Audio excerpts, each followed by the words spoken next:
The gunshot that rang out across the Wyoming plains that October morning in 1884 would change everything. Though Natalie Owens did not yet know it, as she pressed her face against the dusty window of her father's ranch house, watching a lone rider approach through the golden dawn light. She had been awake for hours, unable to sleep through another restless night filled with thoughts of her impending birthday, and the announcement her father had made 3 days prior. At 21, she would finally inherit a portion of the ranch, but with it came expectations she was not sure she could fulfill. Her father, William Owens, had built the Double O Ranch from nothing over the past 25 years, and he expected his only daughter to marry someone worthy of continuing that legacy. The problem was that every man he had introduced her to felt wrong, like trying to force her foot into a boot that did not fit. The rider drew closer, and Natalie could make out more details now. He sat tall in the saddle, his posture relaxed but alert in the way of men who had spent years on horseback. His hat was pulled low against the rising sun, and even from this distance, she could see the dust of hard travel on his clothes. Something about the way he moved caught her attention, a quiet confidence that seemed at odds with the weary slump of his shoulders. She heard her father's heavy footsteps on the stairs behind her and turned to see him adjusting his suspenders, his weathered face creased with early morning grumpiness. "We have a visitor," she said, nodding toward the window. William came to stand beside her, his keen eyes narrowing as he studied the approaching rider. That would be the new hand. Ranch foreman over in Cherry Creek sent word he was the best man for the job. Said he worked the cattle drives up from Texas and knows his way around difficult stock. "We need another hand," Natalie asked, surprised. Her father usually consulted her about such decisions, treating her more like a partner than most ranchers would treat their daughters. "Lost 2 men last week to the railroad. They are paying better wages, and I cannot fault them for taking it. Winter is coming, and we need someone who can help break those wild horses we brought in from the canyon lands. This fellow apparently has a gift with animals." William's tone was skeptical, as it always was with new hires. He had been burned before by men who talked big, but could not back it up with hard work. By the time they made it outside onto the wide porch, the rider had reached the hitching post. He dismounted with fluid grace, and when he removed his hat to wipe his brow, Natalie felt her breath catch unexpectedly. He was younger than she had anticipated, perhaps mid-20s, with dark hair that curled slightly at the ends from days under the sun. His face was lean and tanned, with strong features that would have been handsome if not for the tiredness etched around his eyes and the shadow of stubble on his jaw. But it was his eyes that held her attention, a striking hazel that seemed to take in everything at once without judgment, only careful observation. "Mr. Owens," he said, his voice deep and steady. "I am Ryan Porter. Tom Henderson from Cherry Creek sent word that you might have work." William descended the porch steps, and Natalie followed, curious despite herself. Her father extended a hand, and Ryan shook it with a firm grip that seemed to satisfy the older man. "Tom speaks highly of you. Says you worked the goodnight-loving trail and handled some of the meanest broncs in Colorado." "I have had my share of experience, sir. I am good with horses, fair with cattle, and I keep my head in difficult situations." Ryan's gaze flickered briefly to Natalie, a polite acknowledgement before returning to her father. There was no presumption in that glance, no inappropriate lingering, just simple courtesy. Somehow, that made it more unsettling. "The pay is $30 a month plus room and board. You will bunk with the other hands. Work starts before dawn and ends when it is done. I expect honesty, hard work, and respect for this land and everyone on it. Can you manage that?" Yes, sir. That is all I have ever wanted from any job. William nodded slowly, sizing up the young man with the practiced eye of someone who had hired and fired dozens of ranch hands over the years. My daughter Natalie helps run this operation. You will take orders from her same as you would from me. Any problem with that? Ryan turned his full attention to her then, and Natalie found herself standing straighter under that steady gaze. No problem at all, Miss Owens. I have worked for capable women before. Respect is earned through action, not gender. It was the right answer, but more than that, it was the way he said it, with simple conviction rather than the placating tone so many men used when they wanted to appear progressive while harboring other thoughts entirely. Then you are hired on a trial basis, William said. Bunkhouse is that long building past the barn. Get yourself settled, and we will start you with the morning feeding in an hour. Natalie will show you around the property after that. As Ryan led his horse toward the barn, Natalie watched him go, puzzled by the strange flutter in her chest. She had seen countless ranch hands come and go over the years, had even felt attracted to some of them, but this felt different somehow. Perhaps it was just her restless mood, the anxiety about her birthday and her future making her see significance where there was none. Seems decent enough, her father said, breaking into her thoughts, but we will see how he handles real work. Talk is cheap. The morning feeding went smoothly, and by the time the sun had fully risen, casting long shadows across the ranch yard, Natalie found herself leading Ryan on a tour of the Double O. The ranch sprawled across 1,500 acres of Wyoming grassland, with the Wind River Mountains visible in the distance, their peaks already dusted with early snow. They raised cattle primarily, but her father's real passion was horses, and they kept a sizable herd for breeding and breaking. That is the main pasture, she explained, pointing to the fenced area where dozens of cattle grazed peacefully. We run about 800 head. The horses are kept in the canyon pastures to the east, better grazing, and it keeps them from spooking the cattle. Ryan walked beside her, his long strides easy and unhurried. He asked good questions, the kind that showed he was listening and thinking ahead. Where did they get their water? How did they handle predators? What was their schedule for rotating pastures? When they reached the breaking pen, a circular corral built with sturdy pine logs, she paused. This is where we work with the wild horses. We brought in about 20 last month, and most of them have barely been touched by human hands. As if on cue, a commotion erupted from the nearby barn.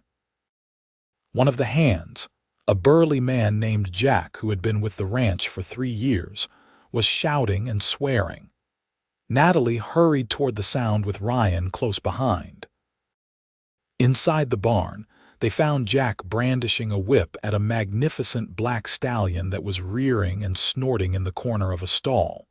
The horse's eyes rolled white with terror, and foam flecked his mouth. That demon nearly took my hand off, Jack shouted when he saw Natalie. I was just trying to get a halter on him, and he went crazy. I am going to beat some sense into him. You will do no such thing, Natalie said sharply, moving between Jack and the horse. Back away right now.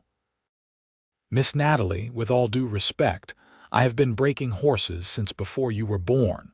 Sometimes you have to show them who is boss. I said back away.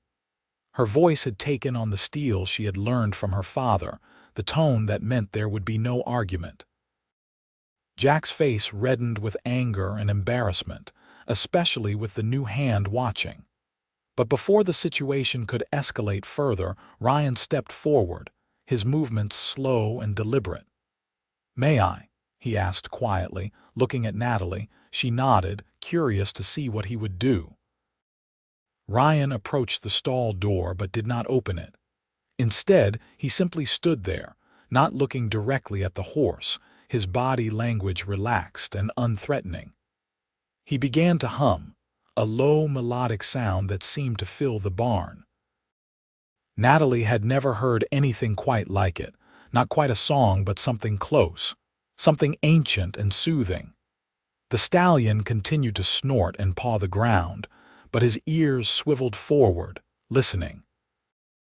Ryan kept humming, occasionally making soft clicking sounds with his tongue, but he never moved toward the animal, never reached out or made any threatening gesture. He just existed there, patient and calm. Minutes passed. Jack shuffled his feet impatiently, but Natalie remained still, fascinated. Slowly, incrementally, the stallion's breathing began to ease. His head lowered slightly, though his muscles remained coiled and ready to flee. After what felt like an eternity but was probably only 10 minutes, Ryan slowly opened the stall door just a few inches and stepped inside. The horse tensed, but did not rear. Ryan continued his humming, and then he did something that made Natalie's heart leap into her throat. He turned his back on the stallion and walked calmly to the far corner of the stall, where he sat down in the straw, making himself small and non-threatening. "What in blazes?" Jack muttered, but Natalie shushed him. They watched as the stallion, driven by curiosity and the absence of threat, took a tentative step toward Ryan. Then another. Ryan did not look at him, did not reach out. He just sat there, humming that strange melody, letting the horse come to him. When the stallion's nose finally touched Ryan's shoulder, snuffling and exploring, Natalie realized she had been holding her breath. Ryan slowly raised one hand, still not looking at the horse directly, and let it hover in the air. The stallion sniffed his fingers, then his palm. Only then did Ryan gently, so gently, touch the horse's muzzle. "Well, I will be damned," Jack said, his anger forgotten in the face of wonder. Ryan spent another 20 minutes in that stall, slowly standing, letting the horse get used to his presence and touch. By the time he emerged, the stallion was calm, even curious, nosing at Ryan's pockets as if searching for treats. "He is scared, not mean," Ryan said simply. "Someone must have hurt him before. He just needs to learn that not all humans will harm him." Natalie found her voice. "That was remarkable. I have never seen anything like it." Ryan shrugged, uncomfortable with the praise. "My mother was half Cheyenne. She taught me that animals respond to respect and patience better than force. It takes longer, but the results last." "Your mother was Indian," Jack said, and there was something in his tone that made Natalie's jaw tighten. "She was," Ryan said evenly, meeting Jack's gaze. "Is that a problem?" Before Jack could respond, William appeared in the barn doorway. "Everything all right in here?" I heard shouting. Natalie quickly explained what had happened, and as she spoke, she watched her father's expression shift from concern to interest. When she finished, he walked up to the stall and studied the now calm stallion. "You think you can fully break him?" he asked Ryan. "I do not break horses, sir. I prefer to think of it as coming to an understanding with them. But yes, given time, I believe he will be a fine mount. He has good lines and intelligence. He just needs to trust again."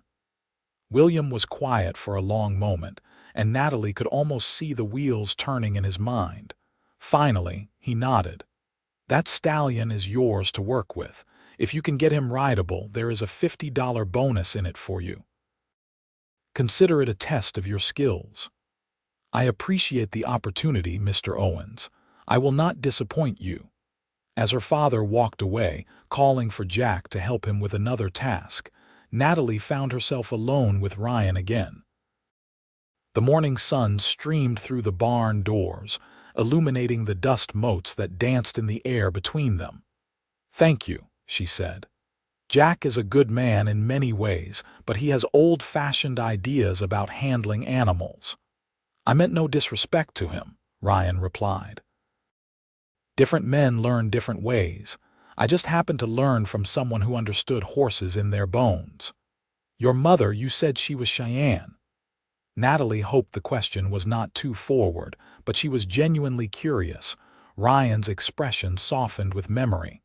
She was. My father met her when he was trading in Montana Territory.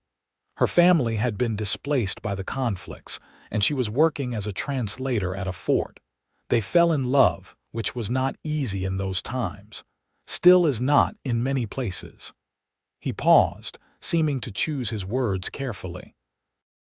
She passed away when I was 15. Fever took her one winter. My father died 2 years later in a mining accident. Since then, I have been making my own way. I am sorry for your losses, Natalie said, meaning it.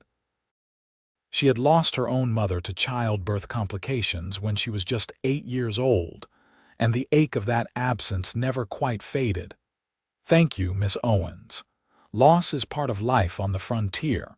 We carry it and keep moving forward. There was a comfortable silence between them, the kind that felt easy rather than awkward.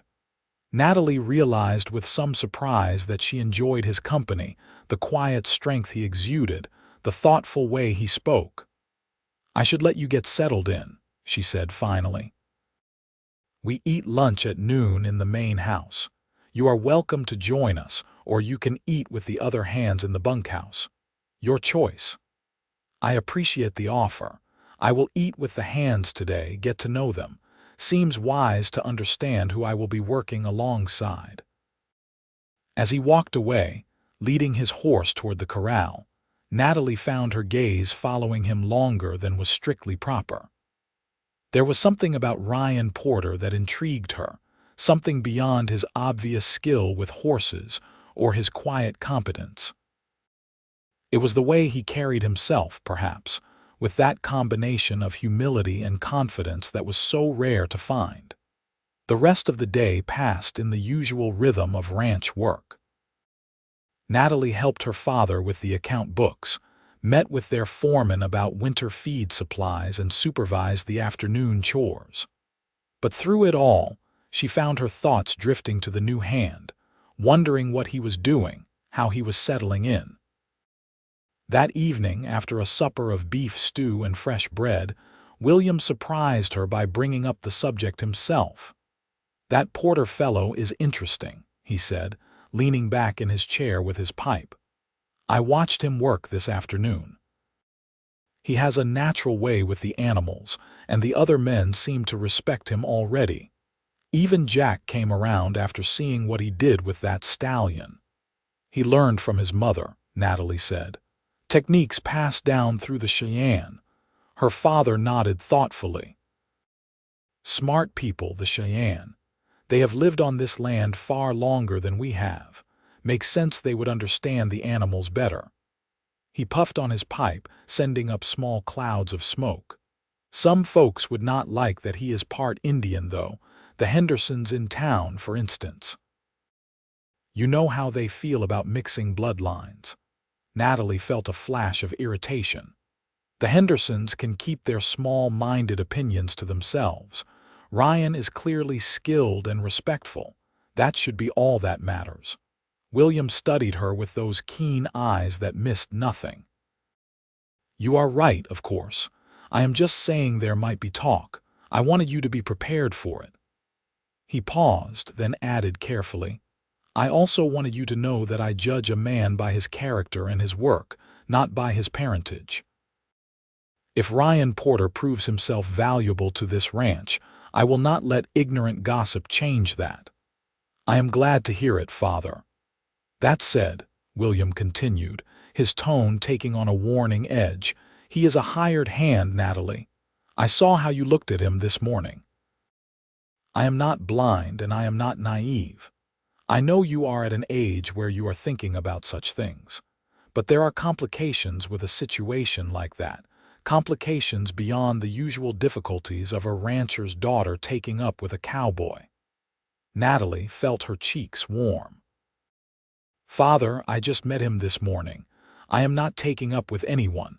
I simply found his technique with the horse impressive. Hum. William's tone was skeptical but not unkind. Just remember what I said. You are my only daughter, and this ranch will be yours someday. The man you choose to marry will have a say in how it is run. That is a decision that needs to be made with your head as well as your heart. I know that, Father. You have told me often enough. She tried to keep the frustration from her voice. But you have also taught me to judge people by their character. You cannot have it both ways. William chuckled, acknowledging the point. You are right, as usual. I just worry about you, girl. This is a hard world, and it is especially hard for women who do not fit the expected mold. You have never been content to sit in the parlor and do needlework. You have a rancher's soul, just like your mother did. I want you to find someone who will appreciate that, not try to cage it. The conversation drifted to other topics, but Natalie could not shake her father's words. Was she attracted to Ryan? The honest answer, she admitted to herself as she prepared for bed that night, was yes. There was something about him that drew her, some combination of strength and gentleness that she had never quite found in other men. But her father was right about the complications. Even setting aside the social difficulties of his mixed heritage, there was the simple reality that he was a hired hand with nothing to his name but his skills and his horse, while she was the heir to a prosperous ranch. Yet as she drifted off to sleep, it was Ryan's hazel eyes she saw in her mind, and the memory of his gentle humming as he calmed a frightened horse. The following weeks fell into a pattern. Ryan proved himself to be everything Tom Henderson had promised and more. He worked from before dawn until well after dusk, never complaining, never shirking the difficult tasks. He had a gift not just with horses but with all animals, approaching them with a patience and understanding that bordered on uncanny. The black stallion, whom Ryan had named Shadow, responded to his training with remarkable progress. Within 2 weeks, the horse would allow Ryan to halter him and lead him around the corral. Within 4 weeks, he accepted a blanket and saddle without protest. Natalie found excuses to watch these training sessions, standing at the corral fence with her arms folded on the top rail. Ryan never performed for an audience, never tried to show off. He simply worked, hour after hour, building trust with the horse through consistency and gentleness. "You have a good seat," she commented one afternoon in early November as he walked Shadow around the perimeter of the corral, letting the horse get used to the weight of a rider. Ryan looked over at her, and she was struck again by the way his eyes seemed to hold flecks of gold in the afternoon light. "Thank you. My father was a good horseman, and my mother taught me to listen to what the horse is telling you through his body. Every movement means something if you pay attention. What is Shadow telling you now?" Ryan considered the question seriously, as he seemed to consider everything. "He is saying that he trusts me but is still uncertain. He is waiting to see if I will betray that trust by asking too much too soon. So I am going slowly, showing him that I will not push beyond what he is ready for." "That is a good philosophy for more than just horses," Natalie observed. Their eyes met, and something unspoken passed between them, an acknowledgement of the attraction that had been building slowly but surely over the past weeks. Neither of them acted on it, but it was there, present and undeniable. Ryan was the first to look away, returning his attention to the horse. "Miss Owens, I hope I am not overstepping, but I have noticed that you seem troubled lately. If there is anything I can do to help, please let me know." Natalie was surprised by his perceptiveness. She had thought she was hiding her anxiety well. "It is nothing serious. My birthday is in 2 weeks, and with it comes certain expectations. My father wants to see me settled, and I am not sure I am ready for what that means." "Settled," Ryan repeated. "You mean married?" "Yes. He keeps introducing me to sons of other ranchers, men who would make suitable husbands on paper, but who do not understand that I want to be a partner in running this ranch, not just a decoration in a ranch house." She surprised herself with the honesty. She had not voiced these fears to anyone, not even her closest friend Mary from town. Ryan brought Shadow to a halt and dismounted smoothly. He patted the horse's neck, then turned to face Natalie fully. "If you do not mind me saying so, any man who would not want you as a full partner is a fool. The way you run this operation, the respect the hands have for you, the knowledge you have of every aspect of ranching, it is impressive. You deserve someone who sees that as an asset, not a threat." Heat flooded Natalie's cheeks and her heart beat faster. "That is kind of you to say." "It is not kindness. It is fact." He held her gaze for a long moment, and Natalie felt something shift between them, like a door opening that had been closed before. "Miss Owens, I know I am just a hired hand with no right to speak on such personal matters, but I think you should trust your own judgment. You know what you need. Do not let anyone, not even your father whom you love and respect, pressure you into something that feels wrong." Before Natalie could respond, the sound of approaching horses interrupted them. She turned to see her father riding in from the north pasture with 3 other men. One she recognized immediately as Thomas Henderson, the wealthy rancher from Cherry Creek, whose son had been courting her with all the enthusiasm of a man fulfilling a business obligation. The other 2 were strangers, but from their clothes and bearing, they were clearly men of means. "Natalie," her father called as he dismounted, "come meet our guests." With a last glance at Ryan, who had returned his attention to Shadow, Natalie made her way to the main house. The afternoon that followed was exactly the kind of tedious social obligation she had been dreading. The 2 strangers turned out to be the Morrison brothers from Laramie, ranchers who owned twice as much land as her father. The elder brother, Richard Morrison, was 45 and widowed, while the younger, Robert, was 28 and never married. Over coffee and her best effort at polite conversation, it became abundantly clear that this was an audition. Her father and Thomas Henderson had arranged this meeting with the explicit purpose of introducing her to potential suitors. Richard Morrison spoke mostly about his financial successes and seemed to expect Natalie to be impressed by his wealth. Robert was more personable, but made it clear that he expected his wife to focus on making his home comfortable while he handled all business matters. "A ranch is no place for a woman's delicate sensibilities," Robert said with a patronizing smile. "Oh, I am sure you help your father with small matters, Miss Owens, but the real decisions about cattle and horses and such should be left to men who understand these things." Natalie gripped her coffee cup so tightly she was surprised it did not shatter. "I assure you, Mr. Morrison, I handle far more than small matters. I manage the account books, oversee breeding decisions for both cattle and horses, and supervise all the hands. My father considers me his full partner in this enterprise." "How progressive," Richard said in a tone that suggested it was anything but a compliment. "Though I imagine once you are married and have children, you will be happy to leave such burdensome responsibilities behind." Through the window, Natalie could see Ryan still working with Shadow in the corral. He moved with such natural grace, such quiet competence. The contrast between him and these pompous men in her father's parlor could not have been more stark. The visit dragged on for another hour before the Morrison brothers finally took their leave, with promises to return for her birthday celebration. When they were gone, Natalie turned to her father with barely contained frustration. "Father, please tell me you did not seriously think I would be interested in either of those men." William had the grace to look somewhat sheepish. Robert seemed pleasant enough.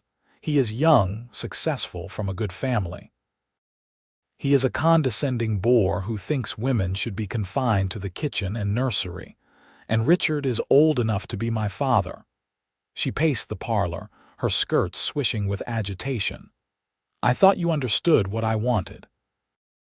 You said you wanted me to find someone who would not cage my nature. I do want that, William insisted. But I also want you to be practical, Natalie. Love is all well and good, but security and stability matter too. The Morrison Ranch is one of the most successful in Wyoming. A union between our families would benefit everyone. Except me, Natalie shot back. Father, I would rather remain unmarried than spend my life with a man who dismisses everything I am capable of. William sighed heavily. You are being dramatic. Robert would come around once you were married. Most men do. I should not have to hope a man will come around. I should be with someone who respects me from the beginning. Without meaning to, her gaze drifted to the window again, to where Ryan was cooling down shadow after their session. Her father followed her gaze and his expression darkened. Natalie Owens, do not tell me you have developed feelings for that cowboy. The use of her full name told her how serious her father was. She turned back to face him, lifting her chin. And what if I have?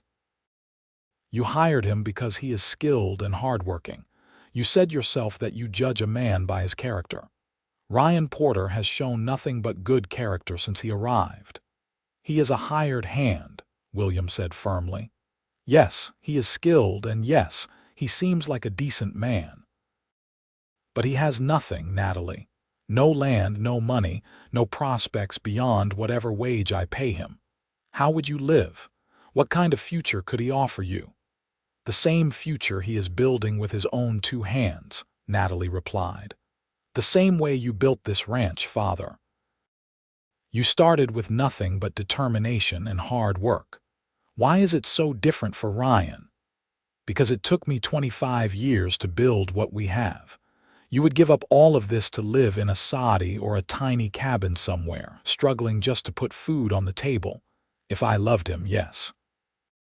The words were out before Natalie fully realized she was saying them, and they hung in the air between father and daughter like a challenge. William stared at her for a long moment, his face unreadable. You barely know him. It has been less than a month. I know enough. I know he is kind and patient. I know he respects my knowledge and abilities. I know he treats every creature, human or animal, with dignity. What more should I need to know? You need to know if he can provide for you, if he can protect you, if he can give you the life you deserve. William's voice had softened, concern replacing anger. Natalie, I am not saying this to be cruel.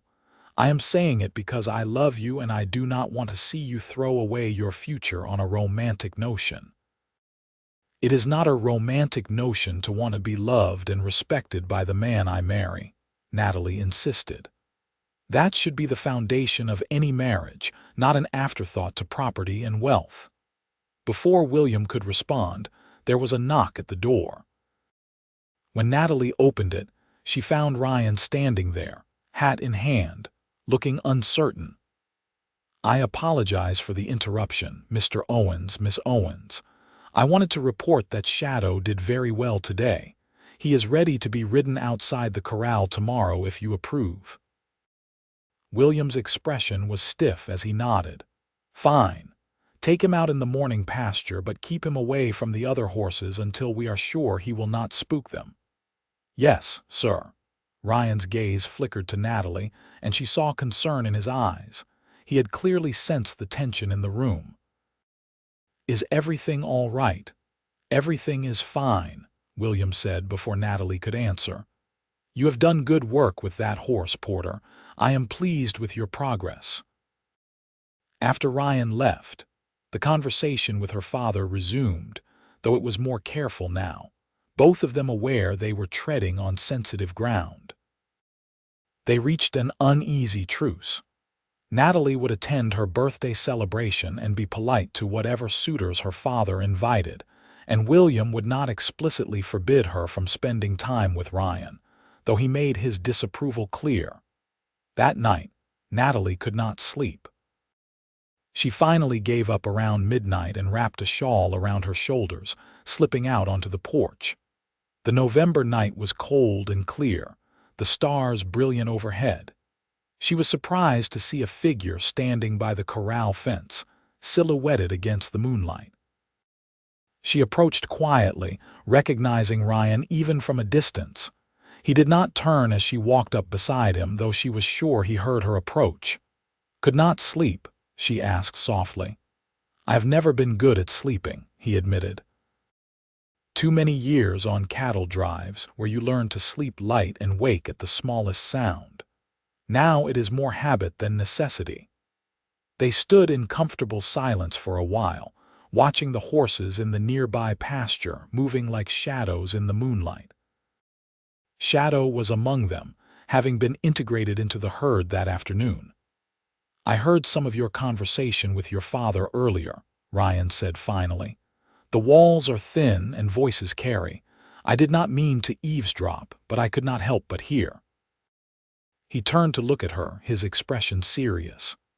"Miss Owens, Natalie, if I have caused problems between you and your father, I am sorry. That was never my intention." "You have not caused anything," Natalie replied. "The problems were already there. You have just made them more obvious." "Your father is not wrong about my circumstances," Ryan continued. "I do have nothing beyond my skills and whatever I can earn. I am not a suitable match for a woman of your station. I know that. Everyone knows that." "And yet," Natalie prompted, hearing the unspoken words behind his statement. Ryan was quiet for a long moment, seeming to wrestle with himself. When he spoke again, his voice was rough with emotion. "And yet I cannot help how I feel. From the first moment I saw you standing on that porch, looking at me with those intelligent, assessing eyes, I felt something I have never felt before. Watching you work, seeing your kindness and your strength, the way you command respect without demanding it, it has only grown stronger." He took a shaky breath. "But I have no right to those feelings. You deserve someone who can give you everything, not a half-breed cowboy with empty pockets." The self-deprecation in his words, the pain behind them, made Natalie's heart ache. She reached out and took his hand, feeling the calluses earned from years of hard work. "Do not ever call yourself that. Your heritage is nothing to be ashamed of, and as for what I deserve, I think I am capable of deciding that for myself. Natalie." He said her name like a prayer and a warning all at once. "If we pursue this, if we let these feelings grow, it will cause you nothing but trouble. Your father will be angry.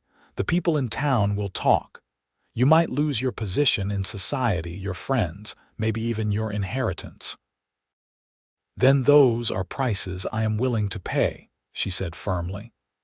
"I have spent my entire life doing what was expected of me, being the proper rancher's daughter, managing the ranch while also trying to fit into the role of a genteel young lady.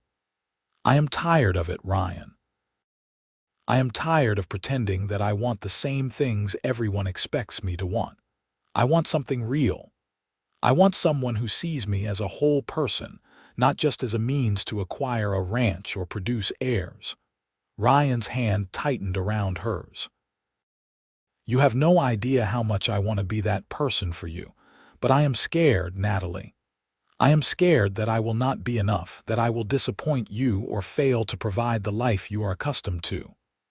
"I am scared too," she admitted. "I am scared of my father's disapproval. I am scared of what people will say. But I am more scared of living my entire life wondering what might have been if I had been brave enough to follow my heart."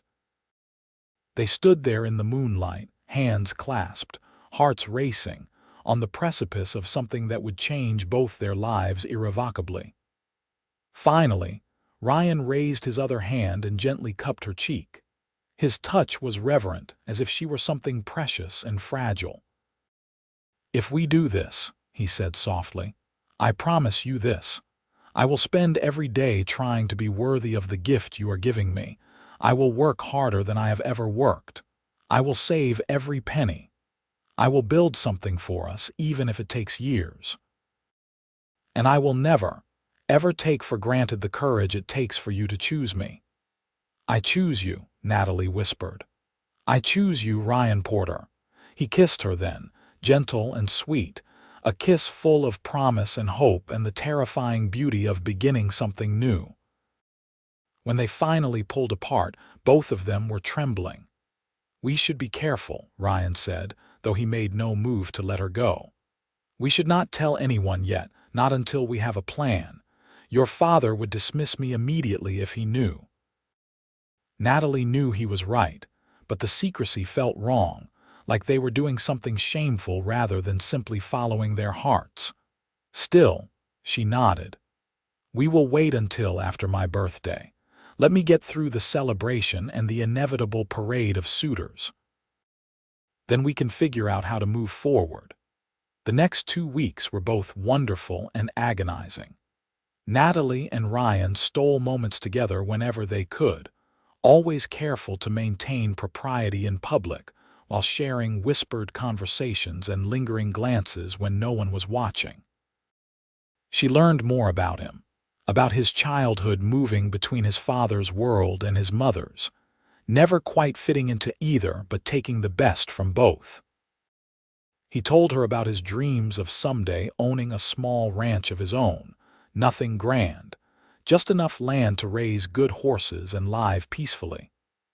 "I have been saving for years," he confided one afternoon when they had ridden out to check on the cattle in the north pasture. "I have almost $300 put away. It is not much, but it is a start." "That is more than many men have," Natalie said, impressed. $300 represented years of careful saving on a cowboy's wages. "I want to be able to offer you something," Ryan said. "Maybe not right away, but someday. A home of our own. A place where we can build a life together." His words filled her with warmth, but they also made the upcoming confrontation with her father loom larger. She knew William would not accept their relationship easily. He had invested too much hope in seeing her married to someone of wealth and position. The day of her 21st birthday arrived with unseasonably warm weather, as if Wyoming itself was trying to make the celebration pleasant. The ranch house had been decorated with ribbons and dried flowers, and a steady stream of guests began arriving by mid-morning. It seemed like everyone from Cherry Creek and the surrounding ranches had come, drawn by the promise of good food and the chance to socialize.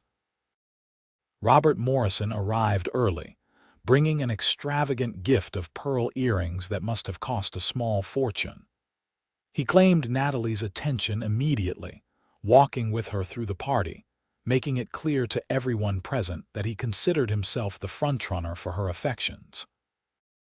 Richard Morrison was mercifully absent, having been called away on business, but several other eligible young men from surrounding ranches were in attendance, all of them vying for her notice. Through it all, Natalie was painfully aware of Ryan's presence. He was helping the other hands serve food and drinks, playing the role of hired help as was proper, but every time their eyes met across the crowded room, she felt the connection between them like a physical pull. The afternoon passed in a blur of forced smiles and polite conversation. Natalie dutifully accepted compliments and gifts, danced with the men her father introduced her to, and played the role of the gracious hostess. But her heart was not in it, and she suspected some of the sharper guests noticed her distraction. As the sun began to set, casting the ranch in golden light, William called for everyone's attention. He stood on the porch with Natalie beside him, looking out at the assembled guests. "I want to thank everyone for coming to celebrate my daughter's birthday," he began, his voice carrying across the yard. 21 years ago, she came into this world and changed my life forever. She has grown into a woman of intelligence, capability, and grace, everything her mother would have wanted her to be. His voice caught slightly at the mention of his late wife. "As is traditional, on this day she comes into her inheritance." Natalie is now a full partner in the Double O Ranch, with all the rights and responsibilities that entails. There was applause from the crowd, and Natalie felt a swell of pride despite the awkwardness of the situation. Her father continued, "Now, I know there has been much speculation about my daughter's future, about who might be fortunate enough to win her hand in marriage." Natalie's stomach clenched. "I want to say publicly that while I have my hopes and preferences, the choice will ultimately be Natalie's. She has proven herself more than capable of making important decisions. I trust she will make the right choice when it comes to choosing a life partner." It was not quite the endorsement of her independence that Natalie had hoped for, but it was something. She could work with it. The party continued into the evening, with a bonfire lit in the yard and musicians playing fiddles and guitars. Natalie found herself pulled into dance after dance, always with appropriate partners, always under her father's watchful eye. She was exhausted and frustrated, wanting nothing more than to break free from the charade and find Ryan, to spend even a few minutes in honest conversation rather than these stilted social rituals. Her opportunity came when Robert Morrison, emboldened by whiskey and the approval of her father, asked her to walk with him away from the bonfire. Natalie agreed, hoping that a direct conversation would allow her to make her lack of interest clear once and for all. They walked toward the breaking pen, where the noise of the party faded somewhat. Robert wasted no time in making his intentions known. "Miss Owens, Natalie, I think you must know how I feel about you. I have been courting you for weeks now, and while you have been reserved, I attribute that to your natural modesty." He took her hand, and she resisted the urge to pull away immediately. "I spoke with your father earlier. He has given his blessing for me to ask for your hand in marriage. I can offer you a prosperous life, a beautiful home, and the security of knowing you will be well provided for. Say you will marry me, Natalie. Make me the happiest man in Wyoming." Natalie took a deep breath, choosing her words carefully. "Mr. Morrison, Robert, I appreciate the honor of your proposal, but I must be honest with you. I do not love you, and I do not believe we would be well suited as husband and wife." Robert's expression flickered with surprise and then annoyance. "Love will come with time. Many successful marriages begin with respect and practical considerations rather than fleeting emotions." "Perhaps," Natalie conceded, "but I am not willing to gamble my future on perhaps. I want more than a practical arrangement." "You are being foolish," Robert said, his tone hardening. "Your father agrees with me. You are a woman of 21 now, past the usual age for marriage. How many more opportunities do you think you will have?" Anger sparked in Natalie's chest. "I would rather remain unmarried than marry someone who sees me as an aging commodity." "That is not what I meant," Robert backtracked, realizing he had overplayed his hand. "I only meant that you should be practical. What are you waiting for, some knight in shining armor to sweep you off your feet? That is a child's fantasy." "I am waiting for someone who respects me," Natalie said firmly. "Someone who sees me as an equal partner, not as a means to expand his land holdings. Now, if you will excuse me, I should return to my guests." She turned to leave, but Robert grabbed her arm, his grip tighter than was comfortable. "You are making a mistake. Your father expects this match, and he will not be pleased if you refuse me. Let go of me." Natalie's voice was cold and commanding. "I think the lady asked you to release her." Ryan's voice came from the shadows near the barn, and he stepped into the light cast by the distant bonfire. He must have been checking on the horses and heard their conversation. Robert's eyes widened, then narrowed with disdain. "This does not concern you, hired hand. Go back to the bunkhouse where you belong. I will be happy to, as soon as you let go of Miss Owens's arm." Ryan's stance was relaxed but ready, and there was steel in his voice despite its quietness. "Are you threatening me?" Robert sputtered. "Do you have any idea who I am?" "I know exactly who you are, Mr. Morrison. And right now, you are a man who is not respecting a lady's wishes. Let her go." For a tense moment, it seemed like Robert might do something foolish, but the cold determination in Ryan's eyes must have convinced him otherwise. He released Natalie's arm and stepped back, his face flushed with anger and embarrassment. "You will regret this," he said to Natalie. "Both of you." He stormed off toward the main house, presumably to complain to her father. As soon as he was out of sight, Natalie rushed to Ryan. "Thank you. I had it under control, but I am glad you were there." "I know you had it under control," Ryan said with a slight smile, "but I could not just stand by and watch. Are you all right? Did he hurt you?" "I am fine. Just frustrated and tired of pretending." She looked back toward the party, knowing that Robert would be telling her father everything right now, putting his own spin on the encounter. "I think our secret is about to become very public." Ryan nodded grimly. "I expected as much. The question is, what do we do now?" "We face it," Natalie said, feeling a strange sense of relief. The waiting was over. "We tell my father the truth. We tell everyone the truth.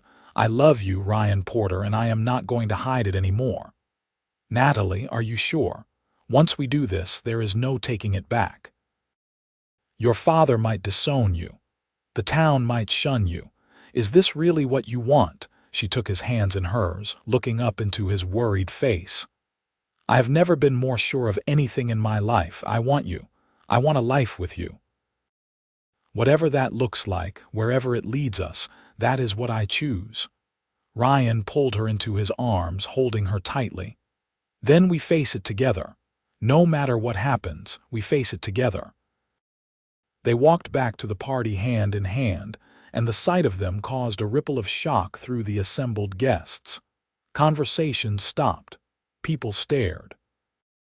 Robert Morrison stood next to William on the porch, clearly in the middle of his complaint, and both men turned to look as Natalie and Ryan approached. William's face went through several expressions in rapid succession: confusion, realization, and finally, anger. He descended the porch steps with heavy footfalls. "Natalie, a word, now in private." "No, father. Whatever you have to say, you can say it here. I am not ashamed of my feelings." The guests were watching avidly now, this unexpected drama far more interesting than any party game.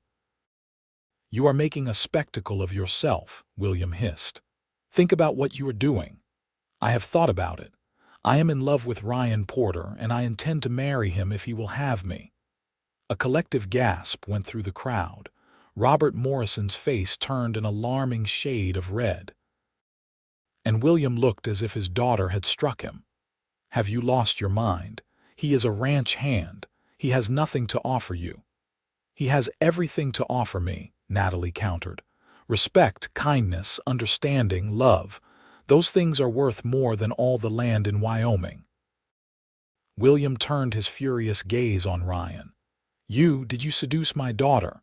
Did you take advantage of her naivete?" "No, sir," Ryan said steadily, though his jaw was tight. "I have the utmost respect for your daughter. I have never been anything but honorable in my conduct toward her." "Honorable? You are a hired hand who has been sneaking around with the owner's daughter. That is the opposite of honorable." "Father, stop it," Natalie interjected. "Ryan has done nothing wrong. We fell in love, that is all.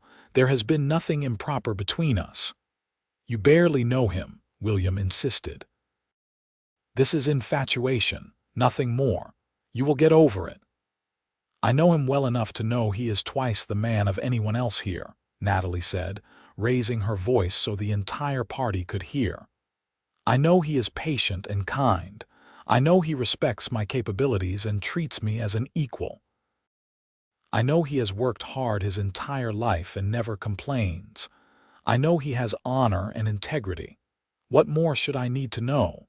"You need to know if he can provide for you," William shot back. You need to know if he can protect you and give you a stable life. Can you answer those questions? Porter Ryan met the older man's gaze without flinching. I can provide for her, sir, though not in the style she is accustomed to. I have savings and I have skills. I can build a life for us, given time. It may not be grand, but it will be honest. As for protecting her, I would give my life before I let harm come to her. And as for stability, I can promise that I will wake up every single day committed to making her happy and being worthy of the gift of her love. The conviction in his voice, the raw honesty of his words, seemed to affect even William. The older man's expression softened slightly, though he was still clearly upset. "You are asking me to let my only daughter throw away her future on a dream and a promise," William said, his voice heavy. "I am not asking for your permission," Natalie said gently. "I am 21 now, a full partner in this ranch as you announced earlier.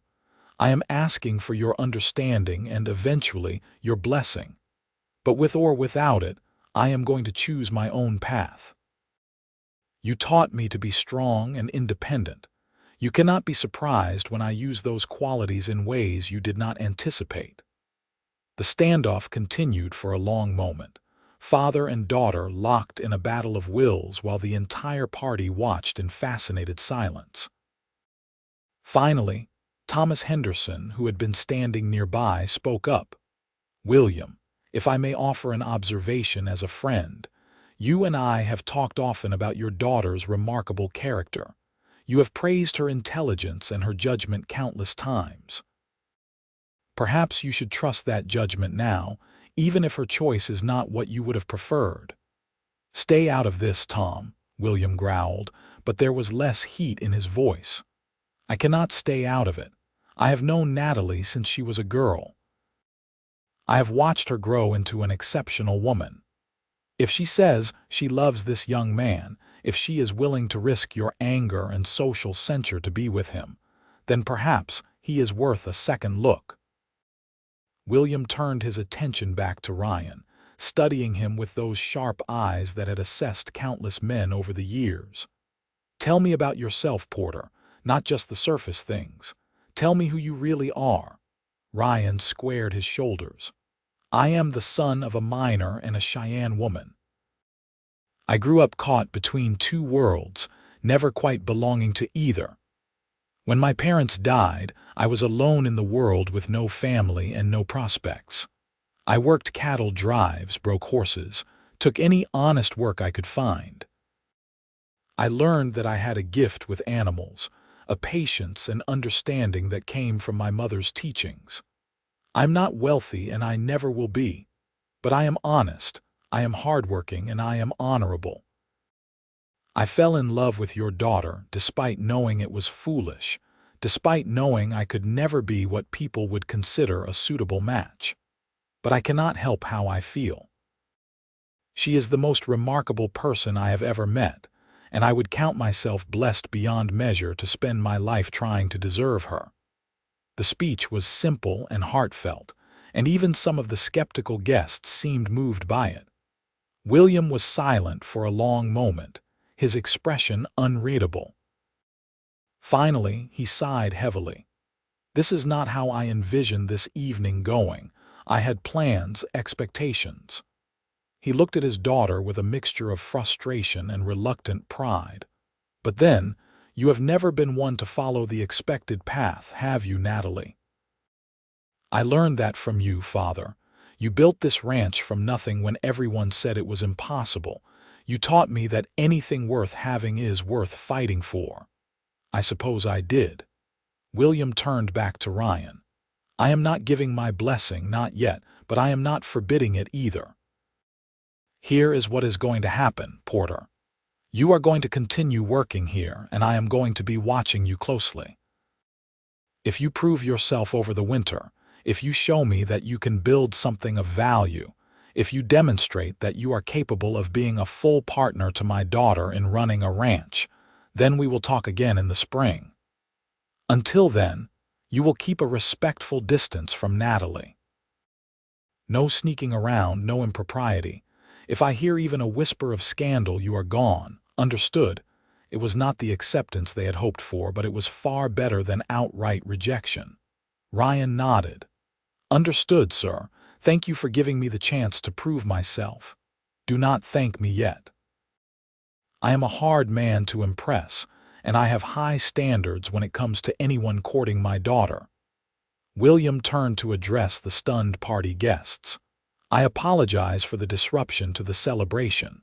Please, continue enjoying the food and music.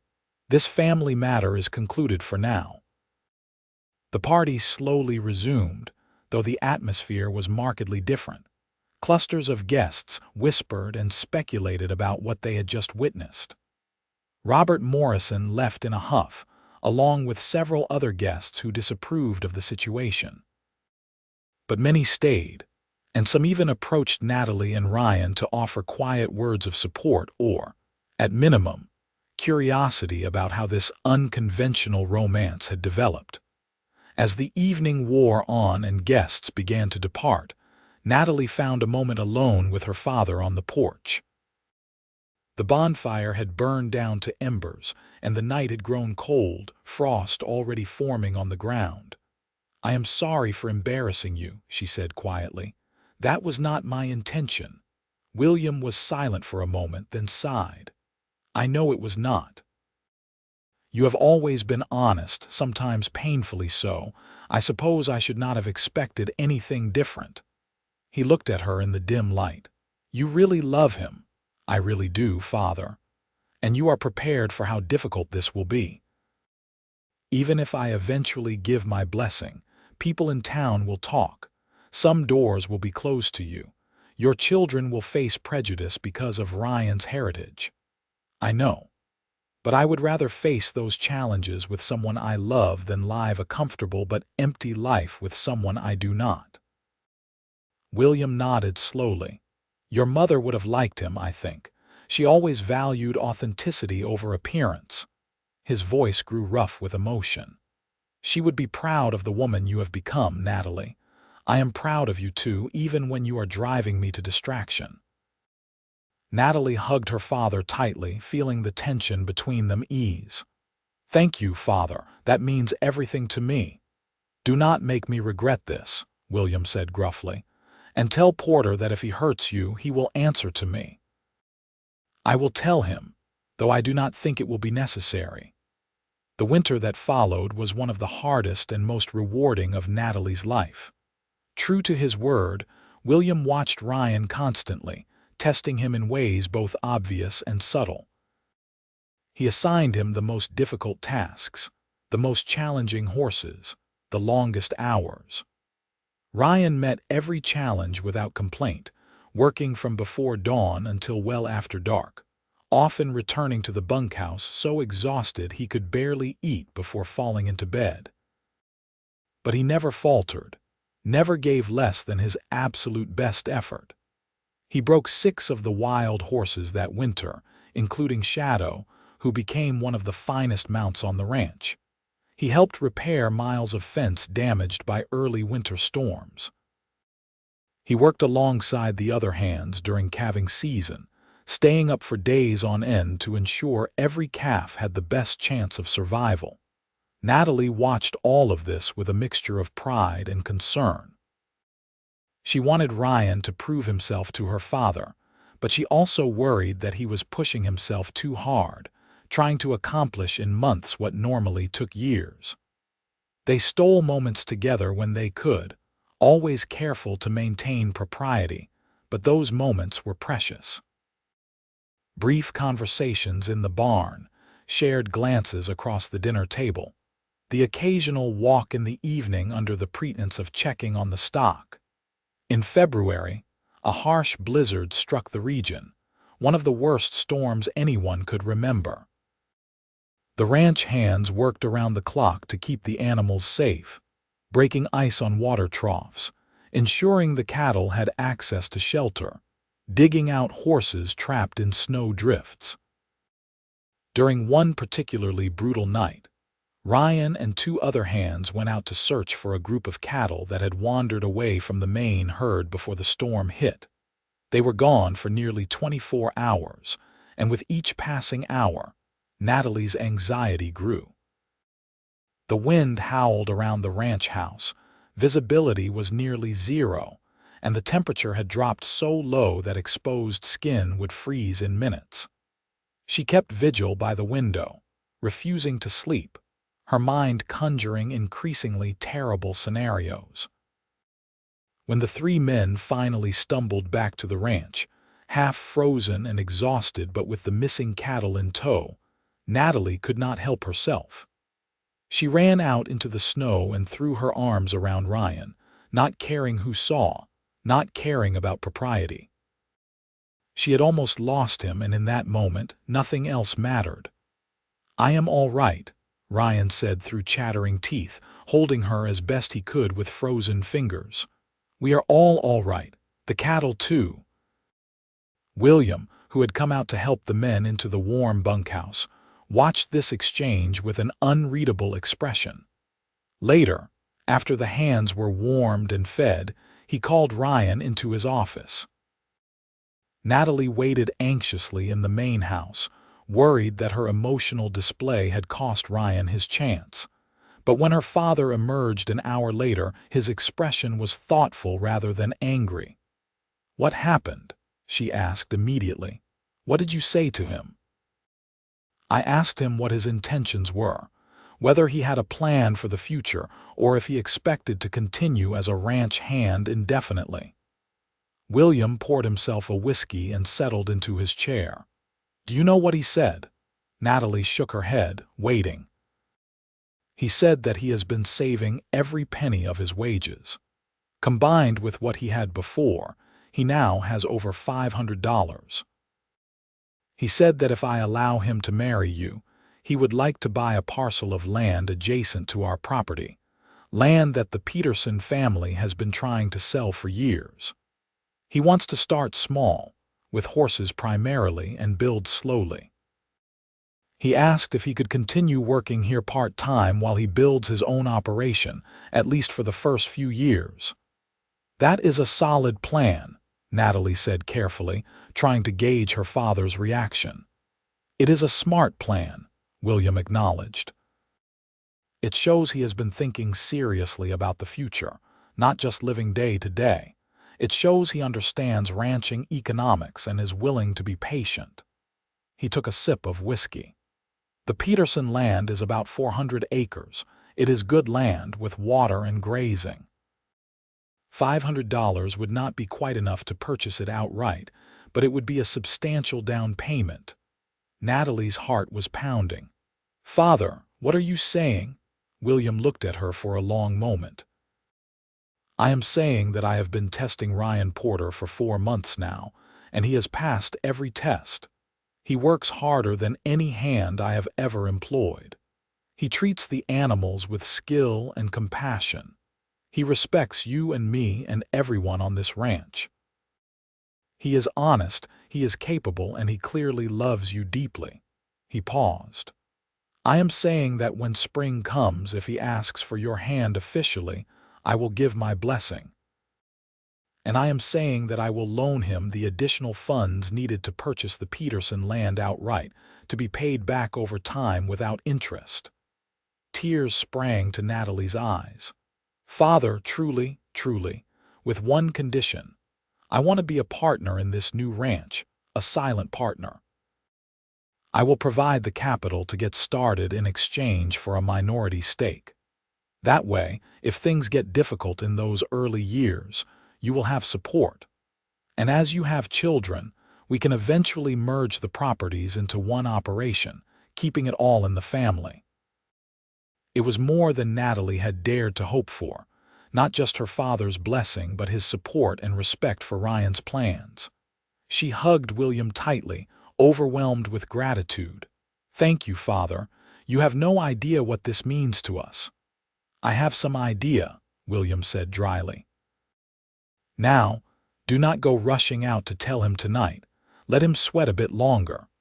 I will give him my answer when he formally asks, which I am sure he will do once the weather clears. True to William's prediction, as soon as the worst of the winter weather passed in March, Ryan asked to speak with him formally. Natalie was not present for that conversation, but she could tell from the look on Ryan's face when he emerged that it had gone well. He found her in the barn where she had been pretending to organize tack while actually just waiting anxiously. He said yes, Ryan said, his voice full of wonder. He said yes, and he offered to help with the land purchase, and he wants to partner with us. Natalie, I never imagined it could turn out this well. She threw her arms around him, laughing and crying at the same time. I told you he would come around. I told you he would see your worth. Your father said something that struck me, Ryan said, pulling back to look at her. He said that he had been wrong to judge me by what I lacked rather than by what I possessed. He said that character and determination are worth more than land or money, because those things can be built by a man with the right qualities. Ryan's eyes were suspiciously bright. No one has ever believed in me like that before. No one except you. Get used to it, Natalie said softly, because I am going to spend the rest of my life believing in you. Ryan kissed her then, properly and thoroughly, and Natalie felt like her heart might burst from happiness. They were married in May, when the Wyoming plains were covered in wildflowers and the grass was green and lush. It was a small ceremony, held at the ranch with only close friends and family in attendance. Some of the more prejudiced members of Cherry Creek society declined to attend, but Natalie found she did not care. The people who mattered, the ones who had seen Ryan's character and accepted their love, were there, and that was enough. William walked her down the aisle they had created in the ranch yard, and when he placed her hand in Ryan's, Natalie saw tears in her father's eyes. "Take care of each other," he said gruffly, "and make me some grandchildren eventually." The first years of their marriage were exactly what Ryan had predicted: hard work, modest living, and slow but steady progress. They lived in a small but comfortable cabin on their new property, which they called the Porter Owens Ranch at William's insistence. Ryan continued to work part-time at the Double O while building up their own horse herd. Natalie split her time between both operations, using her management skills and knowledge to help both ranches prosper. Life was not without its challenges. There were failed breeding seasons, harsh winters that tested their resources, and yes, the occasional social slight from people who could not accept their union. But through it all, Natalie and Ryan supported each other, their love growing deeper with each shared challenge overcome. Their first child, a son they named William after Natalie's father, was born in the spring of 1886. William Owens was so proud to have a grandson bearing his name that he walked around beaming for weeks, boring anyone who would listen with stories of the baby's remarkable qualities. "He has his father's eyes," William would say, "and his mother's determination. Mark my words, this boy will do great things." Ryan proved to be a devoted father, patient and loving, teaching his son the same respect for animals and land that his mother had taught him. Watching him with their child, Natalie often felt overwhelmed by the rightness of her choice. She had a partner in the truest sense, someone who shared not just her bed but her dreams, her work, and her values. Their second child, a daughter they named Rebecca after Ryan's mother, was born 2 years later. She had her father's dark hair and hazel eyes, and from birth she seemed to have an affinity for animals, reaching toward horses and cattle with fearless curiosity.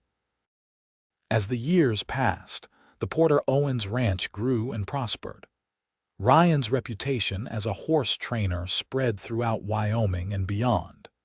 People came from hundreds of miles away to purchase horses he had trained or to learn his techniques. The income from the horse operation, combined with careful management and William's continued support, allowed them to expand their holdings and improve their property. In 1890, when little William was 4 and Rebecca was 2, William Owens suffered a heart attack. He survived, but the incident made him acutely aware of his mortality. He called Natalie and Ryan to his bedside in the weeks following, while he was still recovering. "I have been thinking about the future," he said without preamble.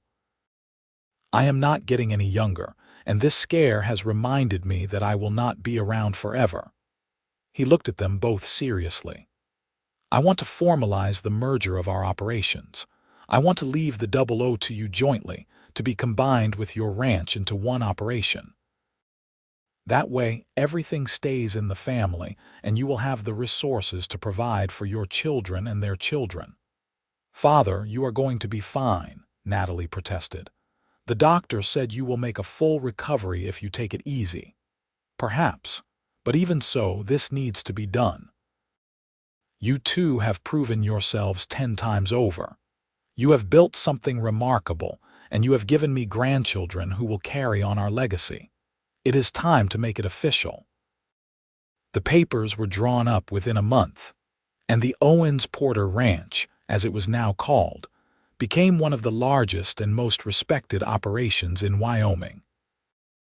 William did recover from his heart attack, though he took a much less active role in the daily operations, content to serve as an advisor and to spoil his grandchildren. Over the next decade, Natalie and Ryan had 2 more children, another son, James, and a daughter, Catherine. The ranch continued to prosper under their joint management, known not just for quality livestock, but for the innovative techniques they employed, and the respect with which they treated both animals and workers. Ryan never forgot what it was like to be judged by circumstances rather than character.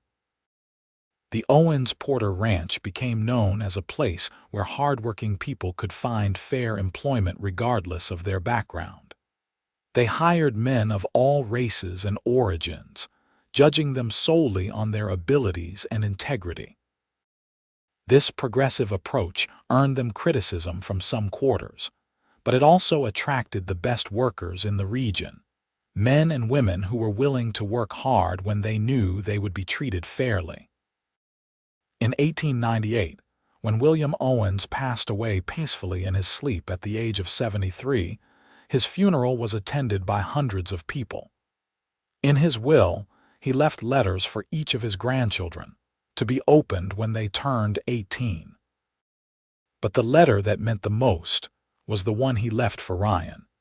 Natalie read it aloud to her husband one evening after the funeral, when the children were asleep, and they finally had a moment to grieve privately. "Dear Ryan," she read, her voice thick with emotion, "if you are reading this, I have passed on to join my beloved wife. I want you to know that you exceeded every hope I had for my daughter's future.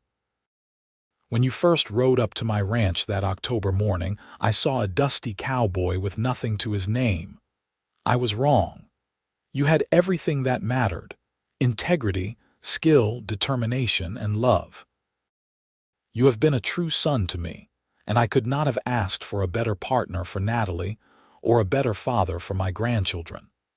The ranch is in good hands, and I rest easy knowing that the legacy I built will continue and grow under your care. Thank you for loving my daughter so completely and for being the man I hoped you would be. Your father-in-law and friend, William Owens."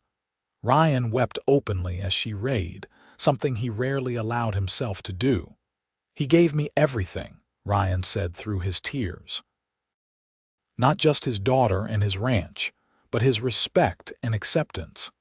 He taught me that a man's worth is not defined by his beginning, but by the life he builds."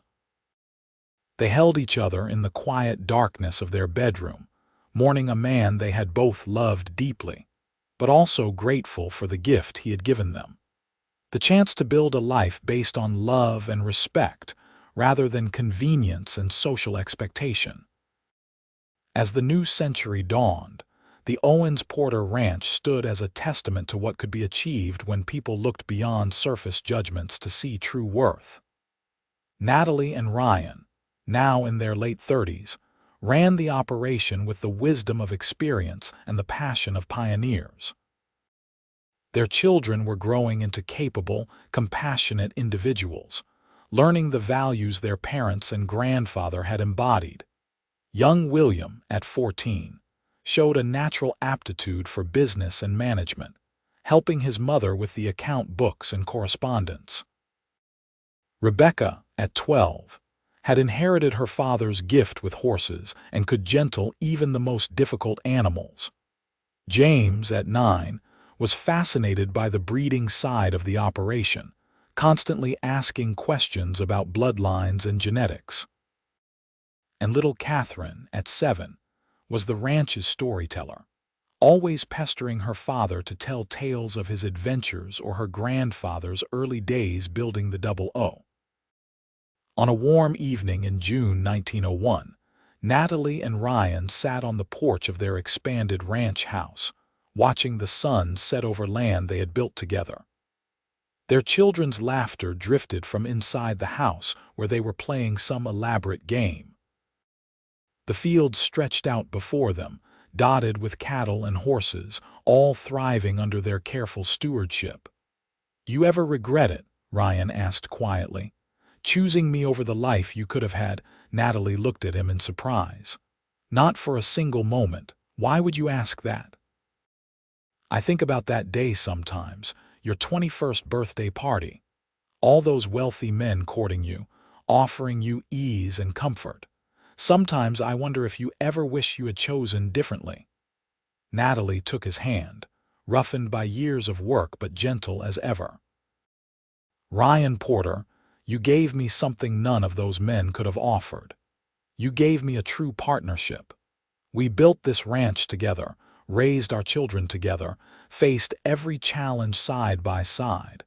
You never tried to diminish me or cage my nature. You celebrated my strengths and supported my ambitions while sharing your own. That is worth more than all the ease and comfort in the world.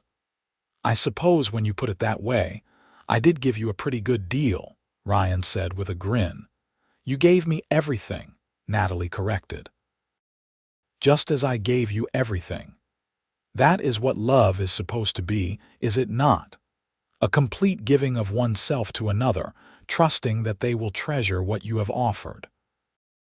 Ryan pulled her close, and they sat together in comfortable silence, watching the stars begin to appear in the darkening sky.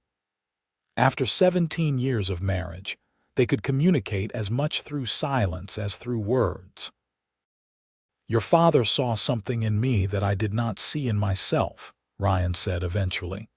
"He looked past what I lacked and saw what I could become. That gift, that act of faith changed everything. It allowed me to believe I could be worthy of you, could build something of value." "He saw what I saw," Natalie said simply. "He saw a good man with a strong character and a loving heart. Everything else was just details." Over the years that followed, the Owens-Porter Ranch continued to flourish.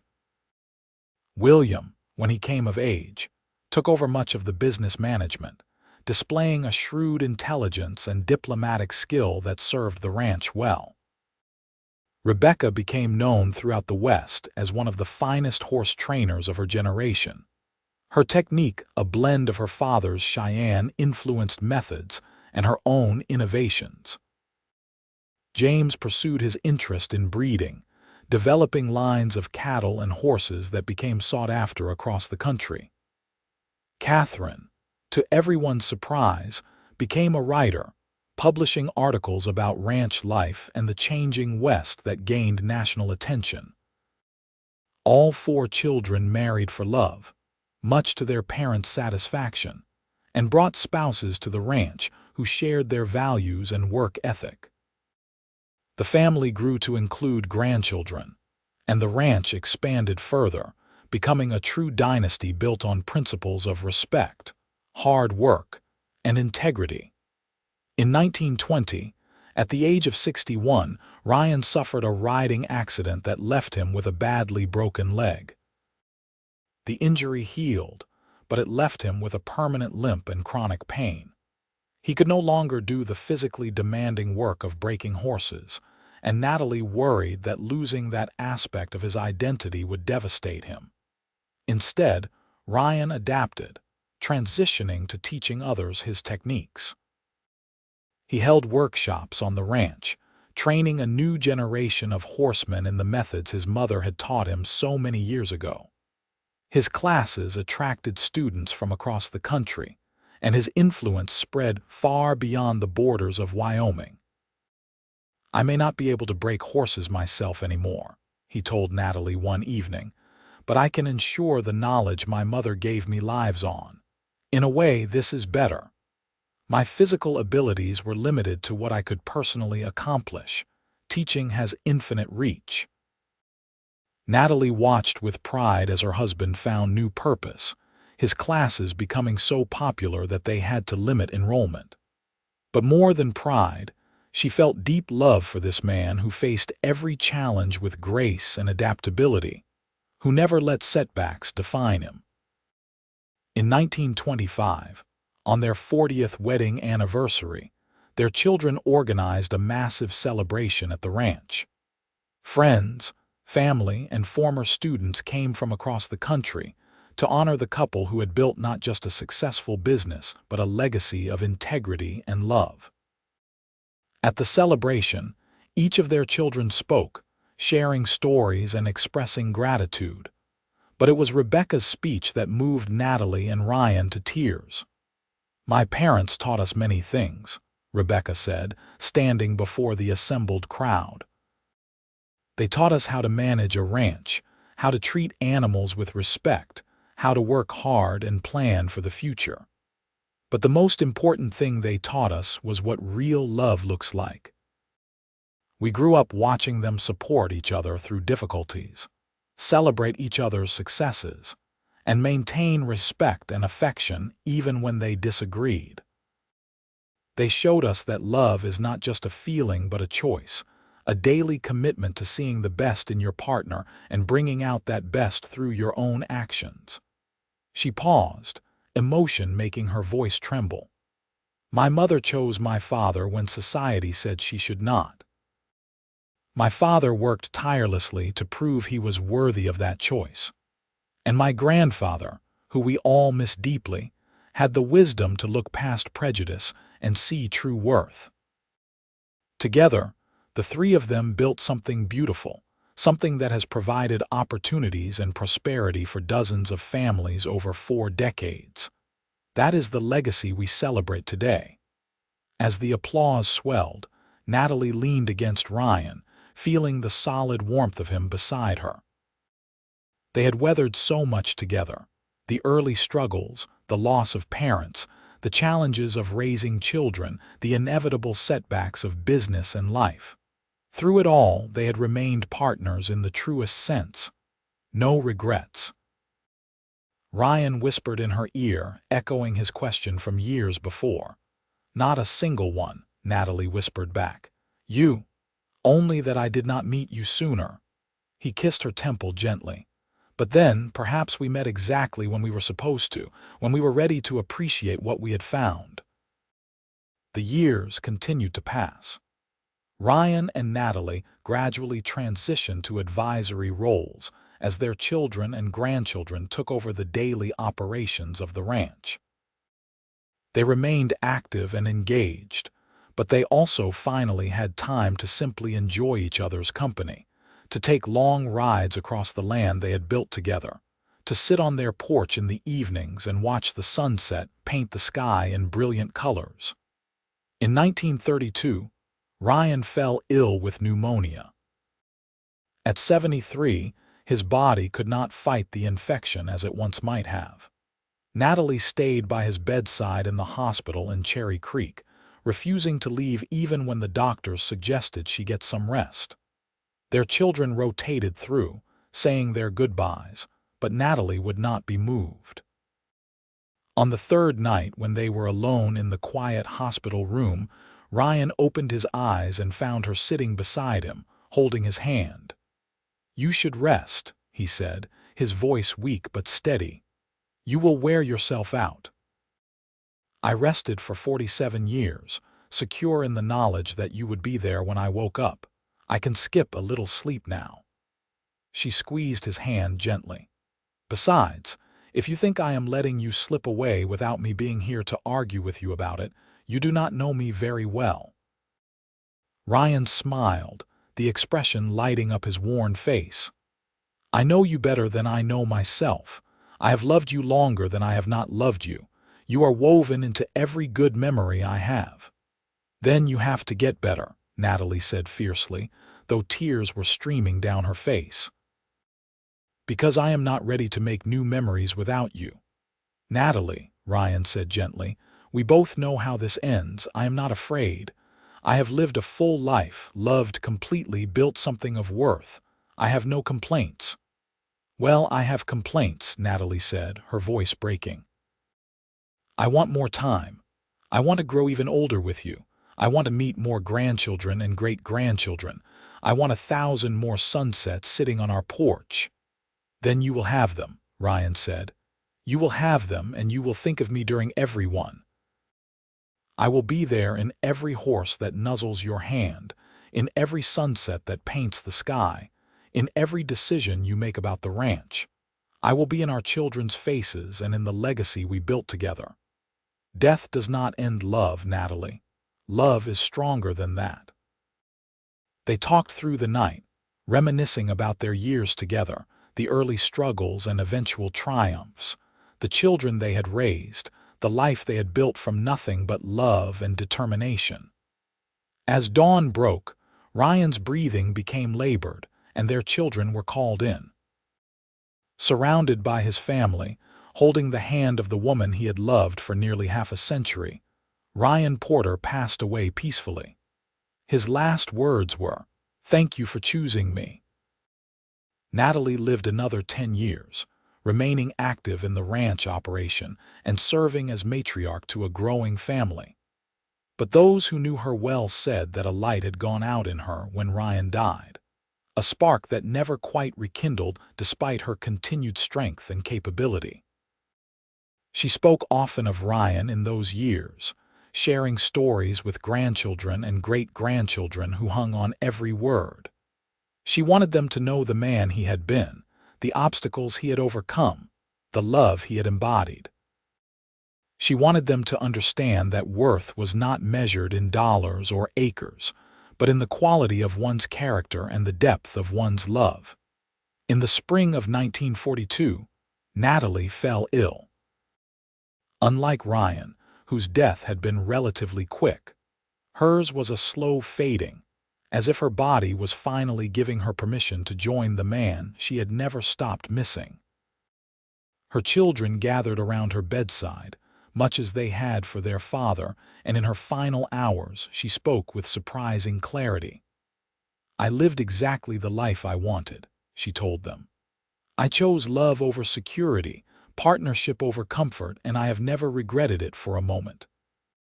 Your father and I built something together that will last long after we are gone. The ranch will continue, but more importantly, the values we tried to instill will continue. Treat others with respect.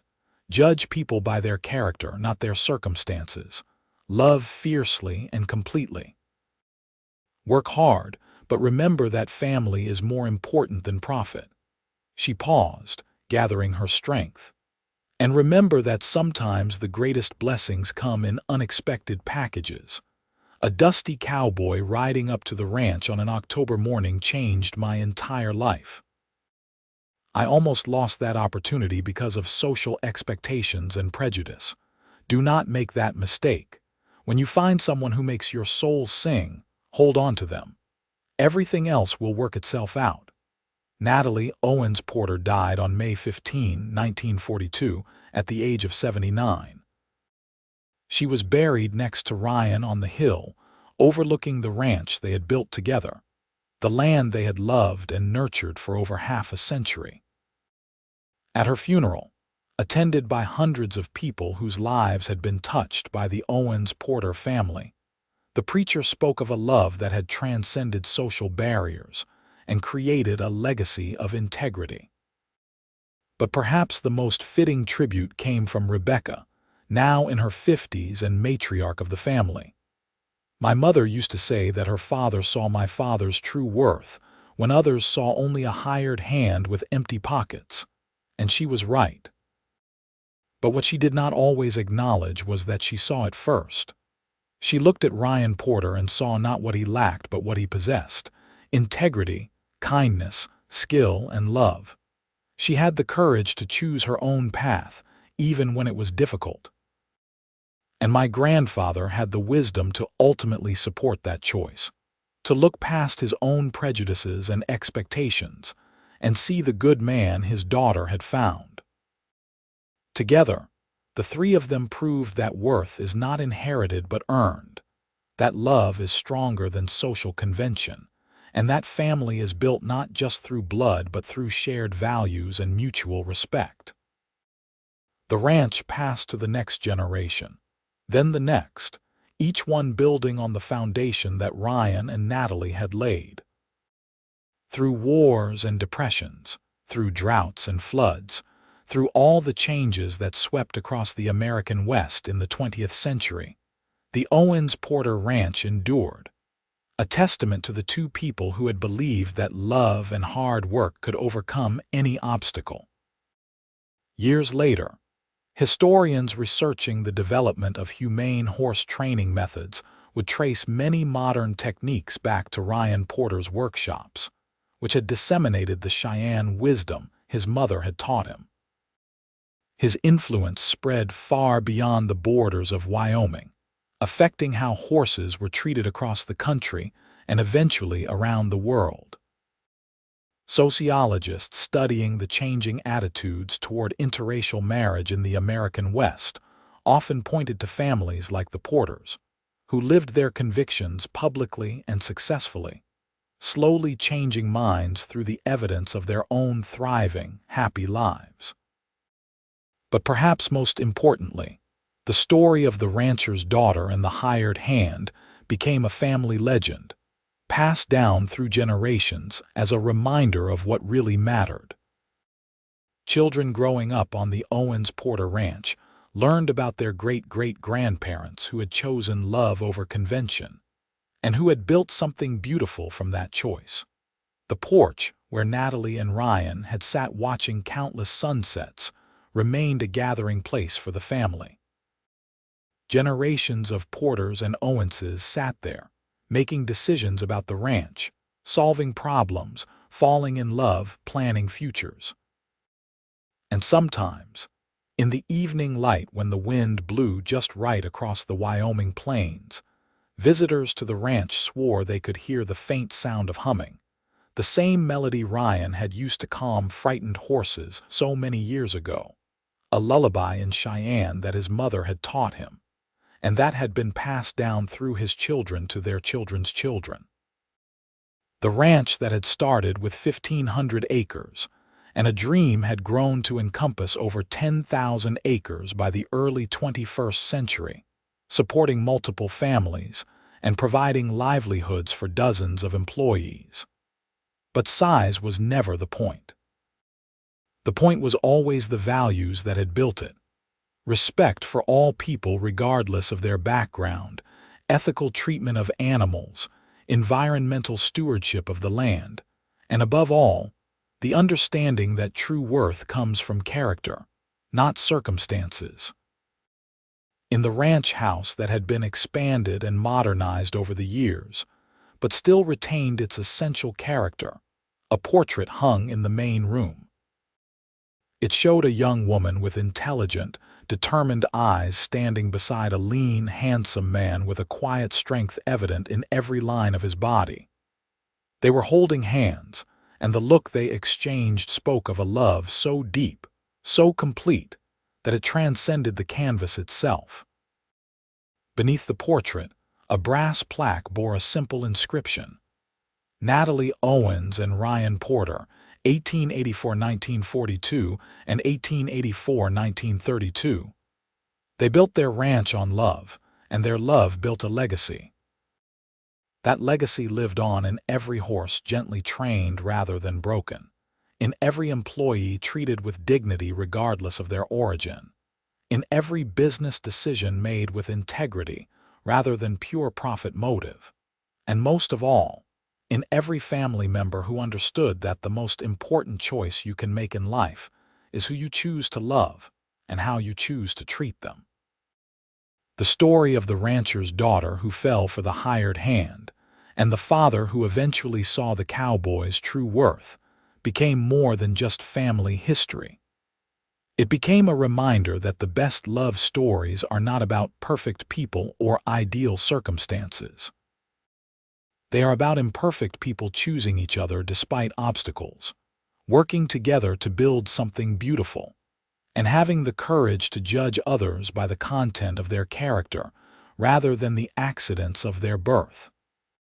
And on clear Wyoming nights, when the stars blazed overhead and the wind whispered through the grass, the land itself seemed to remember the two people who had loved it so well, who had built their dreams upon it, and who had proved that sometimes the greatest fortunes come not from what we inherit, but from who we choose to love and what we build together.